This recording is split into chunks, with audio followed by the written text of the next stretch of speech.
E nós, como cristãos, a gente também tem um manual que Deus criou para que a gente seja verdadeiramente o cristão que Deus espera que a gente seja.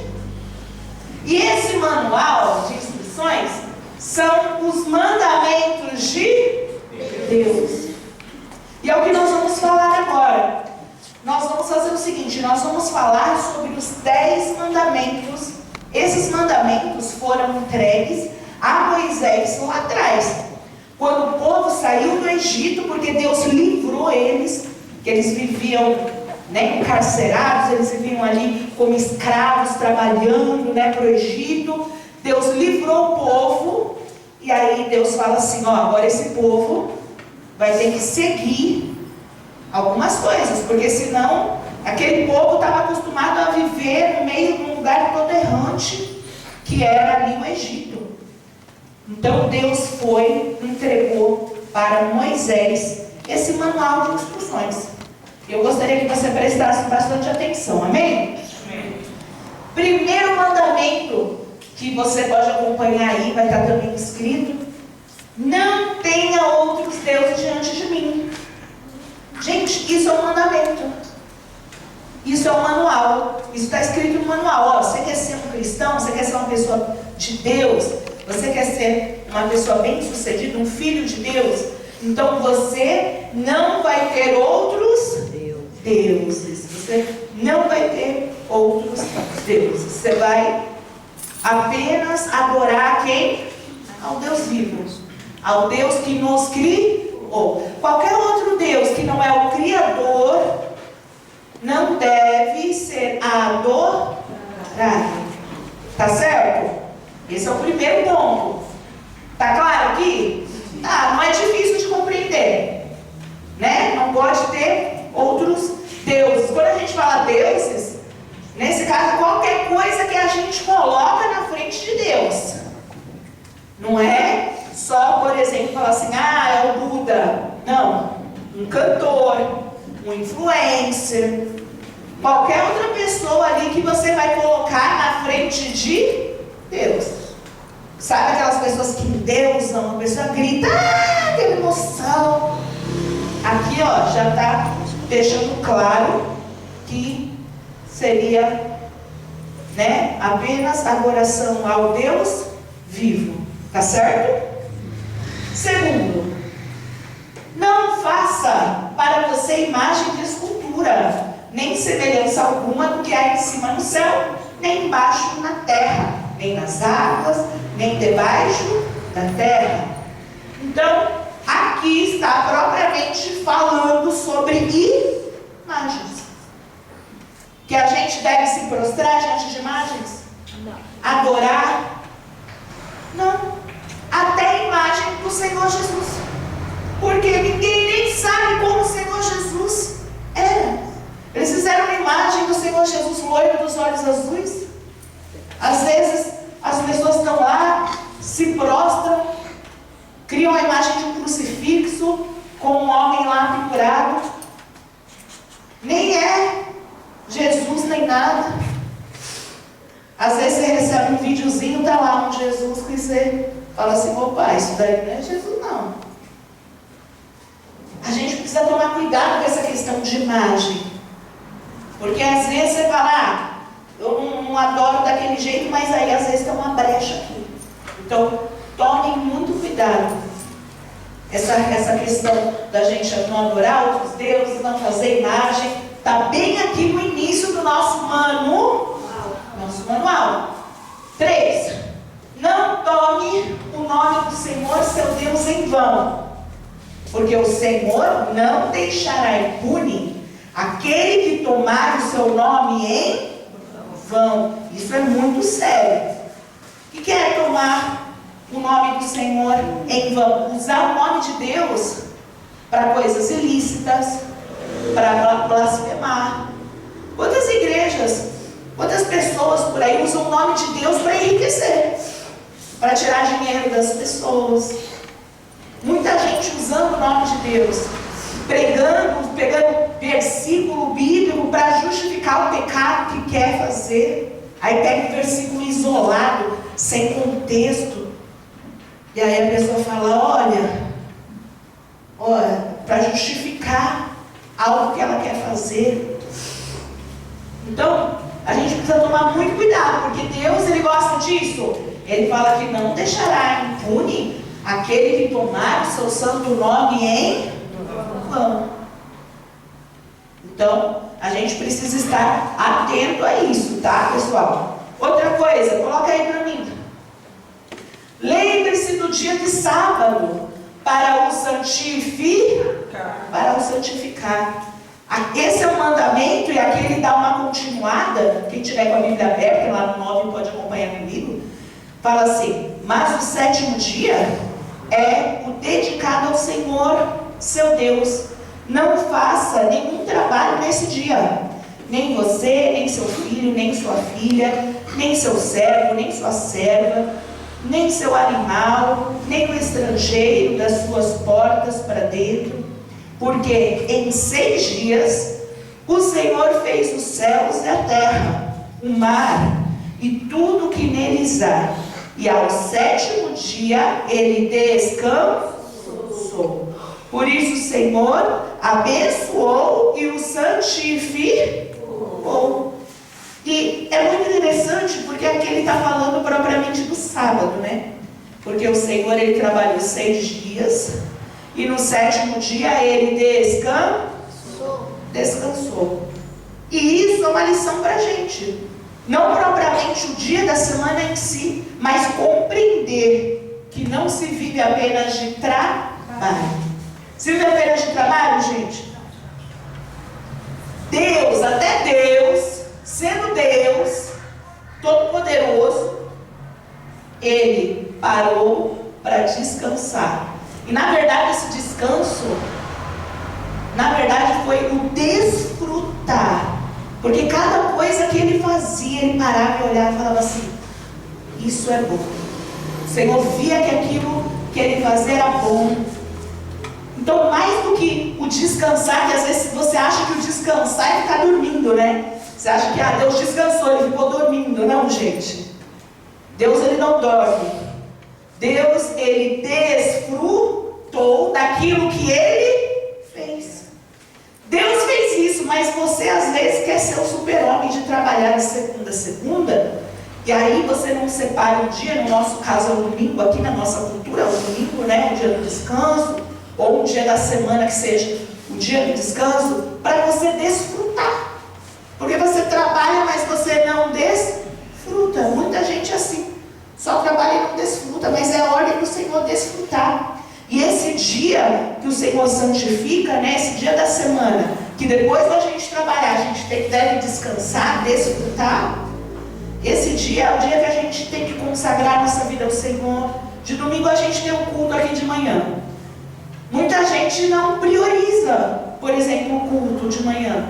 Mas é o dia do Senhor, é o nosso dia de descanso. E esse descanso é o desfrutar. Então a gente vem, agradece a Deus. Depois a gente fica junto com a nossa família. A gente trabalhou, a gente se esforçou. E aí, em tudo tem um momento da gente parar, da gente fazer as coisas. É claro que existe bom senso, né? O próprio Senhor Jesus, por exemplo, ele era sábado lá, e aí os fariseus que perseguiam Jesus falavam assim: poxa, ele de sábado está trabalhando, está curando. Né? Eles não compreendiam essa questão, eles não compreendiam de fato o que significava. Eles eram somente da letra. E aí o Senhor Jesus até uma vez fala assim: se o seu cavalo cair, né, num buraco, você vai deixar ele morrer ali na vala? Até poder passar o domingo, outros dias, né, para você pegar? Então não era essa a essência, compreende? A essência é que você deve trabalhar, se esforçar, mas você também deve agradecer ao Senhor pelo trabalho que Ele te deu. Você também deve viver aquilo que o Senhor preparou para você. O fruto do seu trabalho ser aproveitado. Não achar que a sua vida é feita somente disso. Então é muito interessante, eu quis dar um puxadinho nessa parte, Porque às vezes as pessoas falham nisso, né? Elas não conseguem ter uma divisão. E a gente precisa aprender. A hora da gente se dedicar à nossa família, a gente vai parar tudo, a gente vai fazer aquilo. A hora da gente vir para um culto, buscar Deus, cansado ou não cansado, a gente para e a gente decide fazer aquilo. É o dia para fazer aquilo. Tem que separar o dia para você fazer as coisas de Deus e aproveitar todas as bênçãos que Deus Ele te abençoa. Amém, pessoal? Amém. E aí ele continua: honre seu pai e sua mãe, para que se prolonguem os dias na terra que o Senhor, seu Deus, lhe dá. Gente, quem te amou, quem cuida de você, merece que você cuide, merece que você ame. É muito importante. Só que entenda uma coisa, a palavra de Deus, ela fala para a gente honrar pai e mãe. Ela não fala para honrar genitor e genitora. Alguém sabe a diferença de pai, mãe, genitor e genitora? O genitor, ele se refere apenas à pessoa que contribuiu ali de forma biológica, né, para que alguém existisse. Esse é o genitor. Mas o pai, a mãe, é aquele que cria, que cuida, que ama, que faz. E é muito interessante a gente compreender isso, né? Conseguir entender isso. Porque tem gente que, por exemplo, vive um problema seríssimo da vida. Teve uma certa menina que falou assim: como que eu vou honrar um pai que me estrupou? E a minha resposta é diferente da de todo mundo: você não vai honrá-lo. Você vai pedir para, você vai perdoá-lo, orar para Deus ter misericórdia. Ah, mas não é isso, a palavra fala, não, a palavra fala pai e mãe. O pai foi feito para estrupar o filho? Foi para isso que o pai foi feito? Não. Mas, não é assim que funciona, é assim que funciona com Deus. Um dia o Senhor foi ensinar para Samuel, e ele falou assim: eu honro os que me honram, mas os que me desprezam serão desmerecidos. Existe uma diferença entre você honrar e você perdoar. Todas as pessoas precisam ser perdoadas, independente do mal que te causaram. Porque o perdão não é só sobre a pessoa, é sobre você. Enquanto você não perdoa o seu genitor, a sua genitora, que talvez tenha feito mal na sua vida, enquanto você não perdoa, você está ligado ali com algo que a pessoa vai para o inferno e você vai junto. Você está aprisionada, você está acorrentado com aquilo. Então você precisa perdoar. Agora, honrar é um pouco diferente. Honrar é entregar para a pessoa a honra que ela te deu. É assim que Deus faz. Eu honro os que me honram. Deus não honra as pessoas que desmerecem Ele. Ele perdoa para que a pessoa mude. E ela, mudada, transformada, possa então fazer parte do plano dele. Amém, pessoal? Amém. Então eu sempre falo isso, porque às vezes a pessoa não compreende.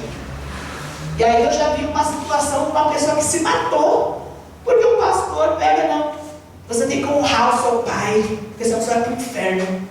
A pessoa não entrou dentro da cabeça, mas é porque é falta de contexto da palavra, o que é real. E eu sei que é assustador para aqueles que têm pais e mães de verdade pensar: nossa, mas será que existe alguém que não tem mãe e pai de verdade? Que é só genitor ou genitora? Existe, gente. Existe na nossa igreja. Principalmente, as nossas crianças, principalmente, elas são feridas, elas são maltratadas. E a gente muitas vezes precisa ser essa mãe, esse pai dos órfãos. O que é cuidar dos órfãos? É ser a mãe e o pai. Eu estava lembrando, né, do evento que a gente teve. Quem estava no evento que nós fizemos? Eu vendo cada tio ali cuidando com atenção. Aquelas crianças estavam ali com os pais, com as mães na fé, cuidando, que estava ali tirando o sapatinho, dando a comidinha, arrumando, chamando a atenção quando precisava, trazendo para cá, trazendo para lá, e levando para brincar, e brincando junto.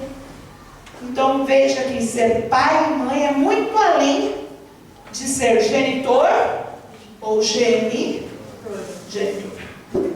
Tá certo, pessoal? E aí a gente continua aqui, ó.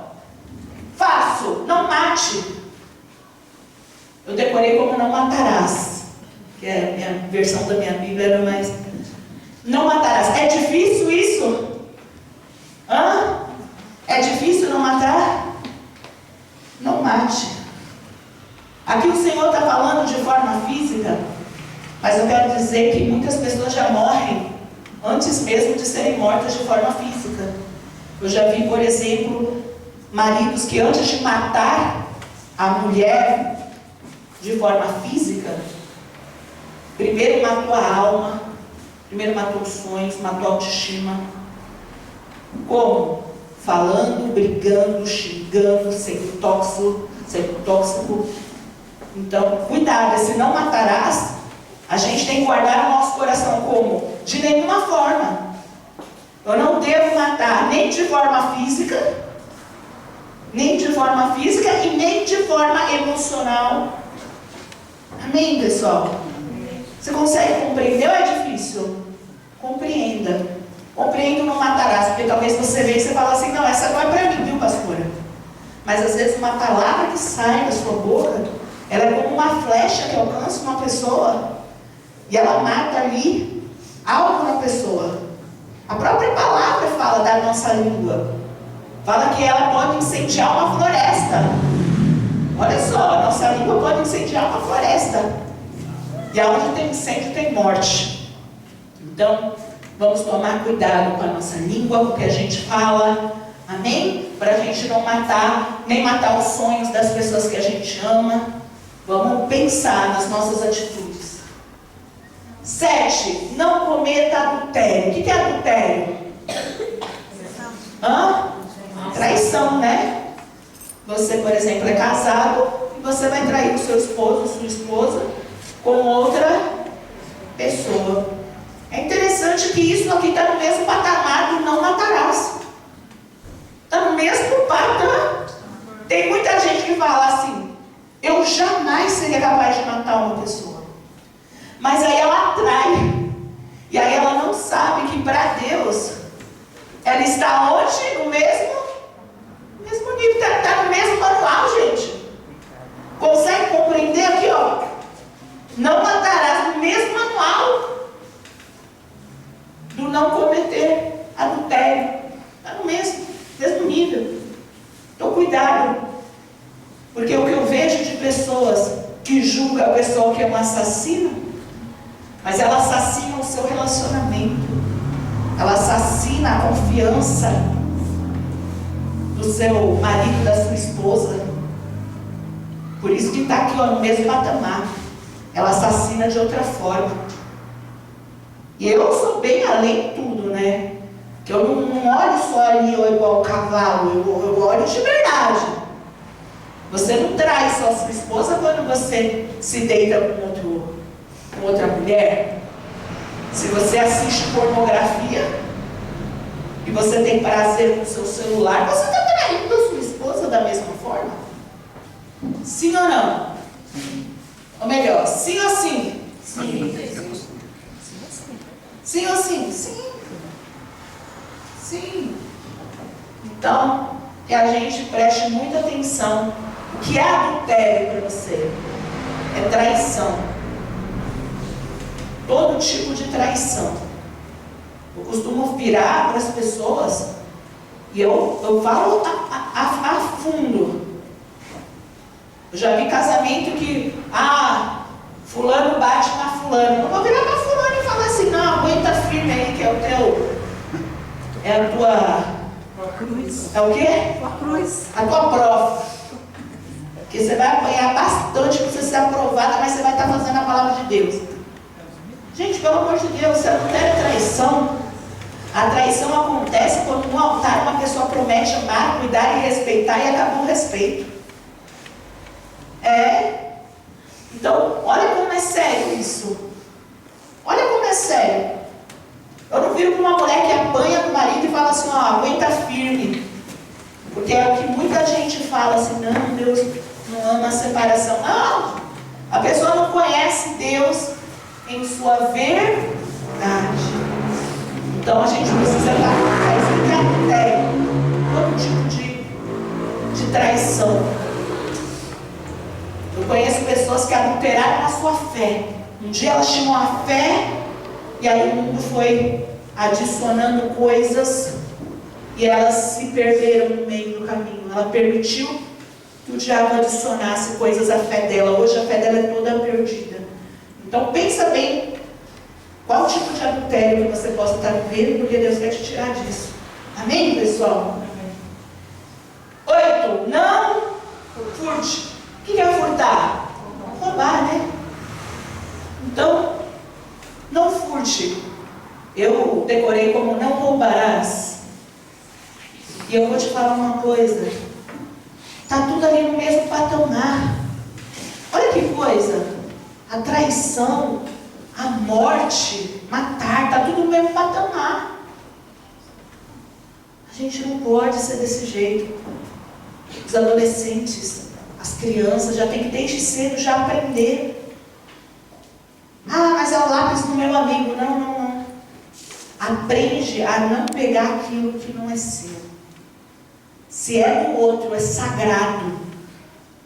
Se é do outro, é sagrado. Se eu vou na casa de alguém, se eu fui convidada para ir na casa de uma pessoa, pode ter dinheiro caído no chão, é da pessoa, é sagrado, eu não posso tocar. Você entende? Eu não posso tocar. É do outro. A gente precisa tomar cuidado para a gente não roubar, nem de forma física e nem de forma espiritual, tá? É que eu não dá para me estender hoje com tudo que o Senhor quer falar, mas só aqui já dá para a gente fazer uma vigília. Se eu fosse parar para pensar tudo que a gente pode roubar da gente, da nossa família e de Deus com as nossas atitudes. Eu vivo falando para os adolescentes, se você é a porta para Jesus entrar na sua família e você desiste da fé, você roubou a chance da sua família se aproximar de Deus, se achegar a Deus. Então cuidado, porque quando eu falo roubar, você já pensa no, opa, o dinheirinho aqui, ó. E também tem a ver com isso. Obviamente, tem a ver com isso. Mas existem muitas formas de você roubar. Inclusive quando você não cumpre o seu chamado, você está roubando de Deus o lindo sonho que Ele preparou para você. Você está tirando e falando, Senhor, tudo bem que o Senhor tem lindos sonhos para a minha vida, mas já que o Senhor me deu o livre-arbítrio, eu vou realizar o que eu quero, do meu jeito. Então cuidado, porque o roubarás ele é muito, né? O não furte, né? Não roubarás é muito extenso. 9. Não dê falso testemunho contra o seu próximo. E o que é dar falso testemunho? É ser mentiroso. Dar falso testemunho é falar do que não existe. É falar do que não existe. Tem gente que acha que dar falso testemunho é só na frente do juiz, né? Porque quando você vai ser julgado, muita gente nunca entrou, né, num juízo, né, numa audiência onde tem um juiz. Quando a pessoa vai ser julgada, ela tem que prometer lá. Ela põe a mão lá na Bíblia e ela fala o quê? Ela promete falar a verdade, somente a verdade. Como que é? Nada além da verdade, não é isso? Então todo mundo sabe que dar falso testemunho é a mentira, né? Que a pessoa poderia estar ali inventando e dizendo. Mas e no julgamento que acontece todos os dias? Porque o juiz dos juízes, que é Deus, está vendo as nossas atitudes. E quando você fala sobre alguém uma mentira, levando um falso testemunho sobre alguém, fofoca sobre a vida do outro, uma mentira, uma coisa que não é verdade, e você está espalhando, você está cometendo o mesmo falso testemunho. Então, fica atento a isso. Porque a mentira e a fofoca, de novo, no mesmo patamar de matar. No mesmo patamar. Para Deus, Caramba, hein? A gente está agora ficando pensativo. Quem está pensativo? Puxa vida, no mesmo patamar de quem mata, de um assassino, tá a pessoa que fofoca, tá a pessoa que levanta mentira sobre a vida do outro, tá a pessoa que espalha o fermento, que engana, que mente. Olha que coisa. Vamos ficar atentos em relação a isso, porque no manual de instruções já fica claro que a gente não pode ser desse jeito. Então, se a gente está sendo, a gente está tendo a chance hoje de refletir e mudar. Isso não é para te condenar. Deus não voltou hoje. Isso não é para te condenar, Ele não voltou ainda. Isso aqui é a chance para você ser transformado. Você consegue compreender? Quando Deus envia esses mandamentos, era a chance para o povo ter uma vida transformada. Amém, pessoal? Amém. E o 10º, por sua vez, não cobice a casa do seu próximo. Não cobice a mulher do seu próximo. Nem o seu servo, nem a sua serva, nem seu boi, nem seu jumento, nem coisa alguma que pertença ao seu próximo. Você percebe que a inveja aparece no mesmo patamar de novo que o de quem mata, de quem rouba, de quem adultera. Coisa está ficando para a gente pensar. A inveja no mesmo patamar. E aí quando a gente fala em inveja, automaticamente a gente tem aquele costume de falar assim: eu não invejo ninguém. Mas a comparação está ali, se comparando. Tem gente que não compreendeu ainda o que é inveja. Bom, tudo isso aqui que a gente leu, tudo que a gente leu aqui, até agora, é Deus nos ensinando. Deus estava ensinando para aquele povo que ia seguir agora nos caminhos dele lá atrás. E ele estava ensinando cada passo. Você vai olhar para você. Esquece a casa do seu próximo, a mulher do seu próximo, o servo do seu próximo, os bois que o seu próximo tem, os jumentos que o seu próximo tem. Qualquer coisa do seu próximo você vai deixar com o seu próximo. Você não vai ficar cobiçando, beijando, com o olho em cima dele, desejando ter aquilo que é do seu próximo. E tudo isso, gente, tudo isso foi o ensinamento de Deus. E assim a gente seguiu. Aqui foi no Antigo Testamento, aonde Deus entregou tábuas de pedras, esses mandamentos para Moisés.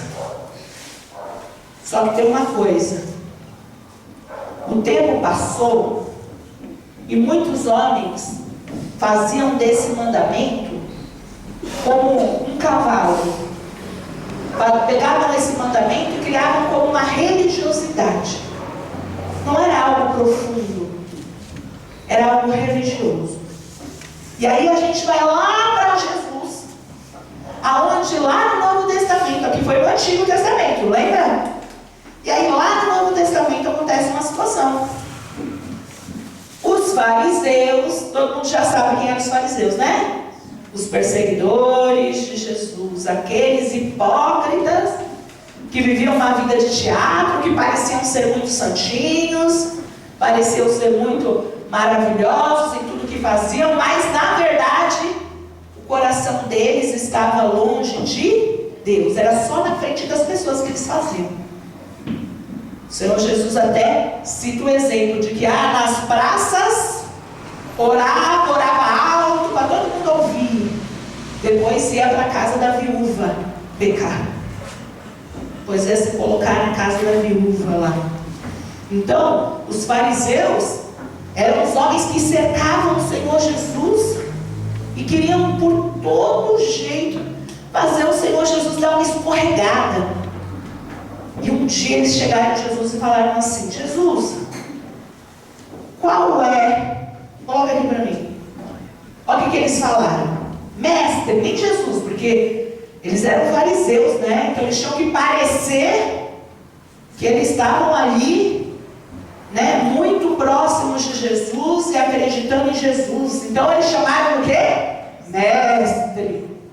Mestre, qual é o grande mandamento na lei? A palavra vai falar, porque eles fizeram essa pergunta com a intenção do quê? Pegar Jesus no pulo. Fazer o Senhor Jesus errar. Ele fala assim: qual é o grande mandamento na lei? Qual é o mandamento maior? Se Jesus falasse uma coisa, ia faltar o quê? Outra coisa. Se Jesus falasse assim: ó, o maior mandamento é não matar. Eles iam falar: está errado. Então eu posso não matar e servir outros deuses? Se o Senhor Jesus respondesse: não adulterarás, eles iam falar: está errado, porque eu não posso adulterar, mas então eu posso sair matando as pessoas? Eles queriam que o Senhor Jesus caísse. Mas eles estavam falando com quem, gente? Não, repete. Jesus, gente, Jesus. E aí Jesus responde. O que Jesus responde? Jesus respondeu. Olha o que ele vai responder. Ame o Senhor seu Deus de todo o seu coração, de toda a sua alma e de todo o seu entendimento. Este é o grande primeiro mandamento. E o segundo, porque precisava de dois ali para ficar completo. E o segundo, semelhante a este, é: ame o seu próximo como você ama. Destes dois mandamentos dependem toda a lei e os profetas. Olha que coisa. O que Jesus fez ali? Resumiu. Ele não deixou de falar nada. Por que ele não deixou de falar nada? Porque se você ama a Deus, você vai adorar outros deuses? Se você ama a Deus acima de tudo, você vai sair pecando por aí para desagradar a Deus, o Deus que você diz que ama? Se você ama a Deus, você vai trair? Se você ama a Deus, você vai mentir? Você vai entristecer esse Deus, se afastar desse Deus?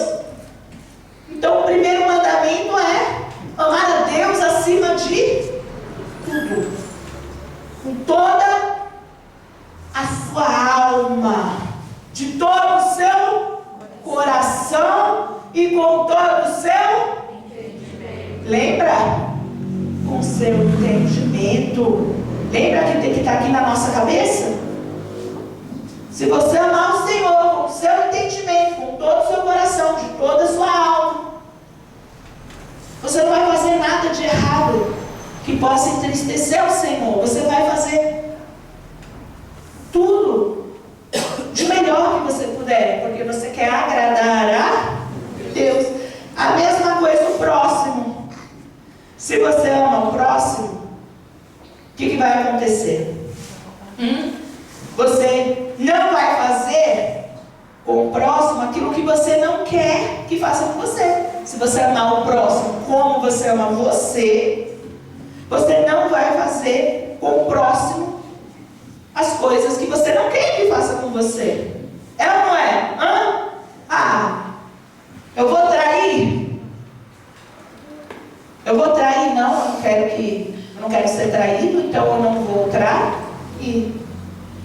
Eu vou matar? Eu não quero ser morto, então eu não vou matar. Você se coloca naquela condição. E na teoria, gente, é lindo.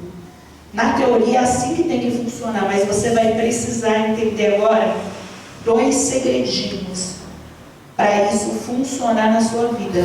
Para você conseguir colocar em prática agora o que você sabe. Porque é só saber? Não. Repete assim: não é só saber. Não é só saber. Tem que praticar. Tem que praticar. Então presta muita atenção, que eu quero te explicar como que você vai aprender a amar o Senhor. Pode deixar. Como você vai aprender a amar o Senhor, seu Deus, dessa forma? Presta muita atenção. Você vai prestar atenção? O que é isso daqui, ó?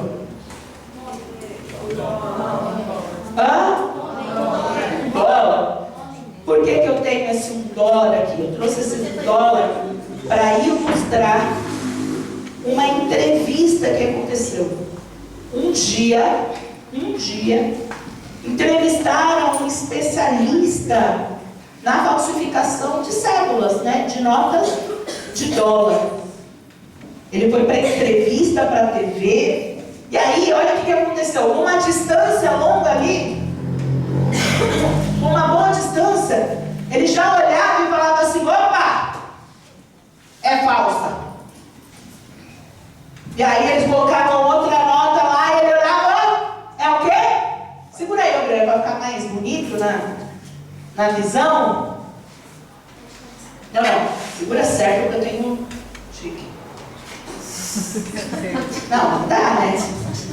Aí ela trocava, pega lá outra nota. Essa é falsa. Verdadeira. Essa é falsa. E assim ele foi indo, brigando. Acertou tudo. Tinham inúmeras falsificações ali, diferentes. Ele batia o olho e conseguia identificar: é falso. Não, esse é verdadeiro, essa nota é real. Essa nota é falsa. É muito interessante. Aí eles, entrevistaram aquele homem. E aí eles falam assim: mas como que você sabe? Como que você sabe? São tantas falsificações diferentes. Os detalhezinhos que mudam. Tão mínimo, como que você sabe? Como que você consegue bater o olho e já falar: é falso? Eles ficaram encucados. Aí ele falou: olha, eu nunca investi um dia sequer da minha vida estudando falsificação. Mas eu conheço e sou especialista na cédula verdadeira. Aí ele falou: então quando eu bato o olho, eu já sei. Não é verdadeiro. Isso é muito interessante, né?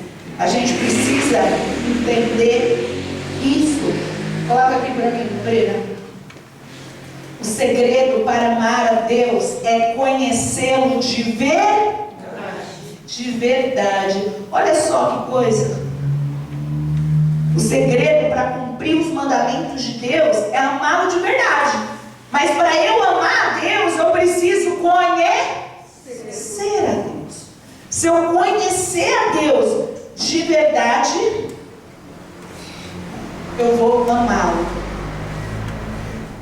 Isso é muito importante. Por isso que aqui na Igreja Primitiva, a gente ensina a vontade de Deus, custe o que custar, doa quem doer. Pega no pé para você ler a Bíblia, para você estudar, para você aprender a palavra. Por quê?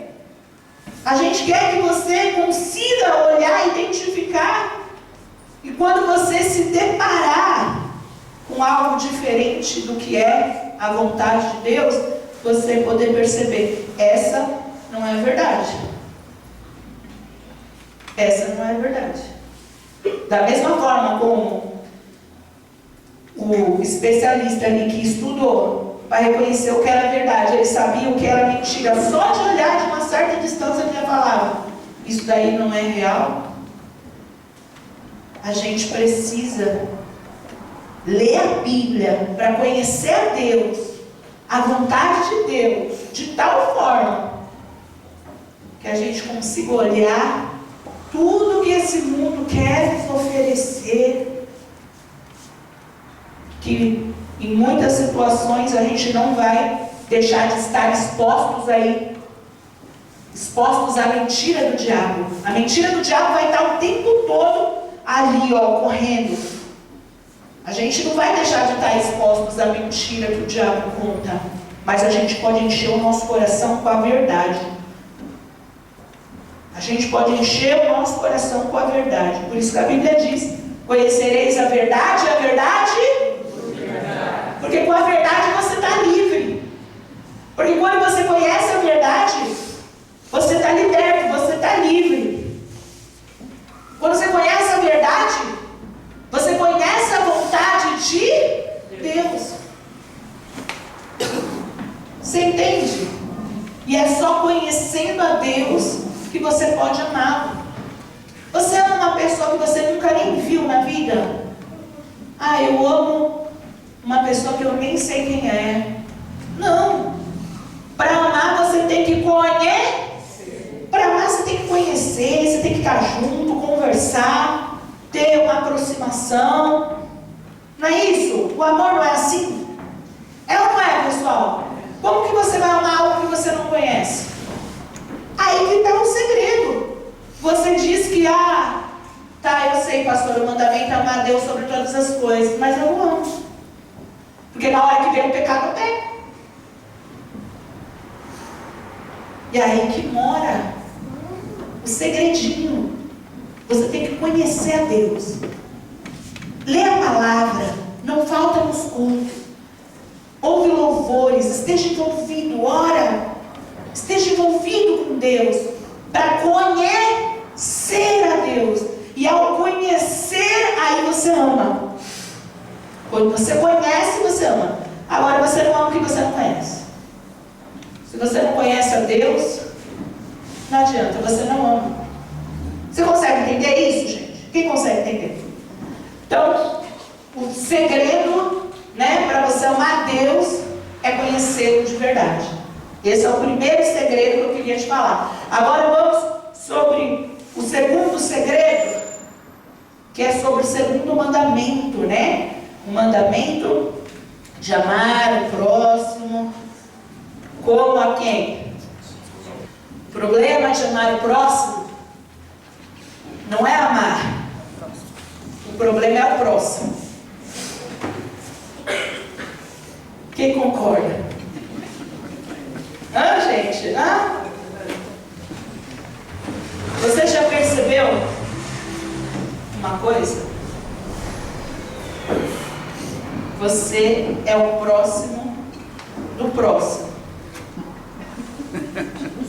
Mas você sempre lida com o próximo como se você não fosse o próximo.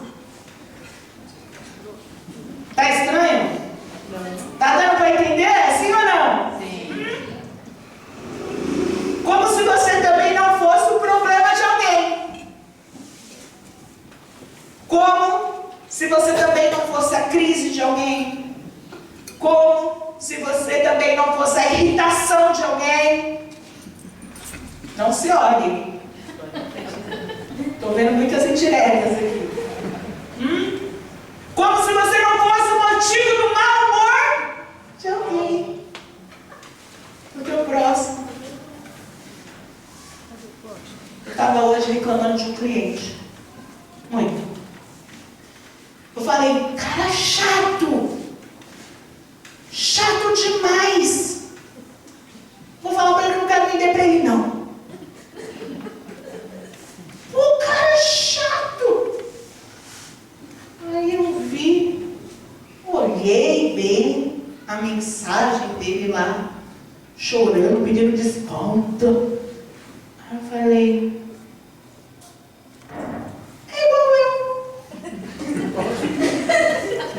De repente, ele não era tão diferente de mim. Eu olhei e eu falei, eu sou chorona? Eu negocio, eu peço desconto. Hoje eu fui fazer um orçamento, a primeira coisa que eu falei, mas vê um preço bom pra mim. Antes o cara nem deu o preço, mas eu já estou cobrando antes. E aí eu parei, eu olhei, eu falei assim, eu sou chata pra caramba, meu. Se eu fosse a minha cliente, eu ia desistir de mim. Mas o cliente me irritou, sendo eu. Sendo eu totalmente. Aí a ficha, ó. Caiu de repente. Caiu de repente, eu olhei para Yasmin e falei assim, é eu. Yasmin falou, eu, hein? Ela falou, eu não sou assim não. Eu falei, eu sou. Eu falei, caramba, eu sou chorona, sou de negociar. E aí eu fiquei pensando naquilo. A gente sempre tem problema com o próximo. O problema é o próximo. Eu vou dar um exemplo aqui, outro exemplo para você. Quem aqui já sentiu? Você já sentiu aqui o que é ser invejado? Eu já senti. Quem já sentiu? Levanta a mão. Você já sentiu o que é ser invejado? Você já sentiu alguém olhar para você e você se sentiu ali sendo invejado? Não, pastor, eu sei o que é ser invejado. Eu já passei por uma situação de ser invejado. Quem já? Vocês levantam a mão assim, né? Levanta a mão.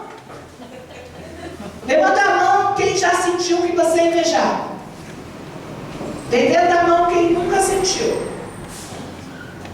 Levanta a mão quem não vai levantar a mão, independente do que eu perguntar.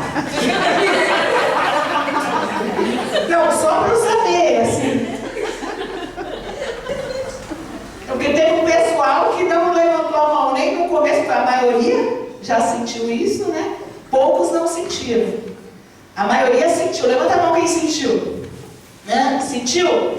Agora, quem aqui, talvez sem perceber, mas já se comparou com a vida de alguém, já olhou e quis saber assim, como essa pessoa consegue fazer tal coisa?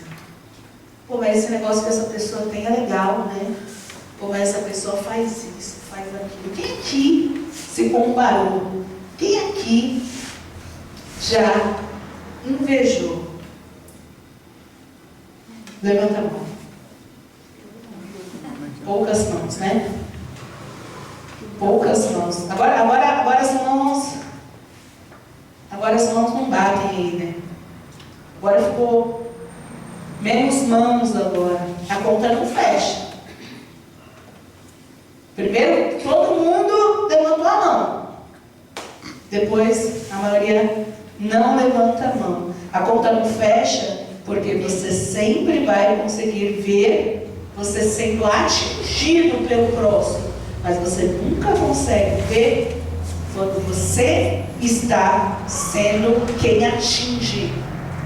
Eu sei que eu dei um exemplo muito forte, obviamente não são todas as pessoas que sentiram isso, mas muitos já sentiram, de se comparar, sabe?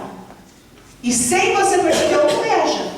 Porque quando eu falo o termo inveja, obviamente todo mundo fala, não tem inveja de ninguém. Mas quando você pensa que a inveja, ela é a comparação.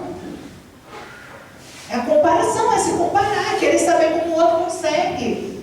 Pô, o outro, o que o outro fez? Por que ele fez e ele consegue e eu não consegui? Por que o outro tem ou não tem? Esse tipo de sentimentos não agrada a Deus? Não, não agrada a Deus. E aí que está o segredo para você aprender. É esse aqui, ó. O segredo para amar o próximo é enxergar a si mesmo. Quantas falhas você tem que consertar ainda? Talvez você se ache tanto o dono da cocada e talvez tenha um monte de falha para você consertar. Eu dei um exemplo pesado aqui. Mas poderia ser tantas outras coisas. Quantas vezes você já também não foi o próximo de alguém, que foi o motivo desse alguém? Passaram nervoso, uma coisa ou outra. Mas é muito mais fácil a gente olhar para o outro e nunca olhar para a gente. A gente é egoísta sem perceber. Sem perceber. Sem perceber, você é egoísta. Sem perceber, a gente está aqui, ó, reclamando. Sem perceber, a gente está lá, eu não gosto de gente.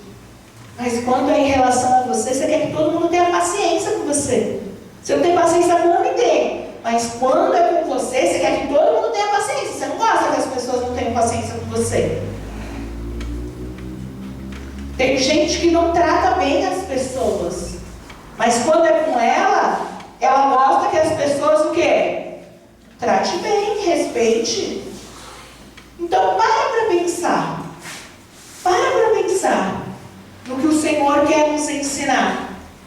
O segredo para amar o próximo é enxergar a si mesmo. Porque Ele fala para eu amar o próximo como eu amo a mim mesmo. Ah, mas esse próximo só pisa na bola. Talvez esse próximo tenha muita coisa a consertar ainda. Mas você também tem. Talvez não os mesmos problemas que aquele. Talvez não os mesmos defeitos. Mas ninguém é perfeito. A palavra do Senhor fala que se a gente disser que nós não temos pecado, o que a gente está fazendo? Pecando. Porque às vezes a gente acha que a gente é perfeito. E às vezes a gente falha no modo de reagir. A gente falha com a gratidão que a gente não consegue entregar. O segredo para amar a Deus, que é conhecê-lo de verdade. Então a gente vai buscar Deus e buscar conhecer esse Deus. E conhecer esse Deus, a gente ouve a palavra de Deus. E a palavra de Deus nos manda amar o nosso próximo como a gente. A gente vai precisar melhorar também.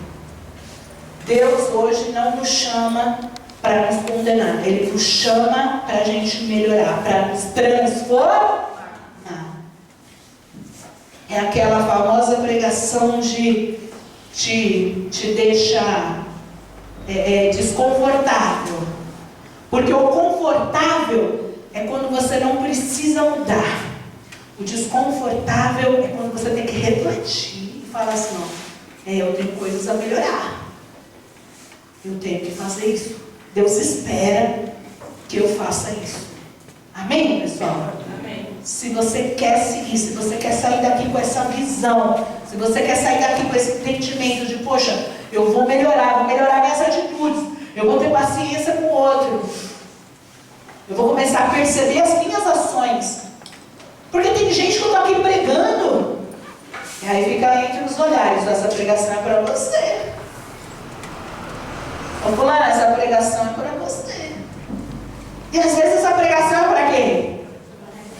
Para si mesmo. Mas ela já está ouvindo a pregação falando, fulano precisa estar ouvindo isso. Ciclano precisava ouvir essa pregação. Você tem que trazer para você. Claro que você vai transbordar ação sobre a vida de todos. Mas o foco aqui é você transformar a sua vida conforme a vontade de Deus. Amém, pessoal?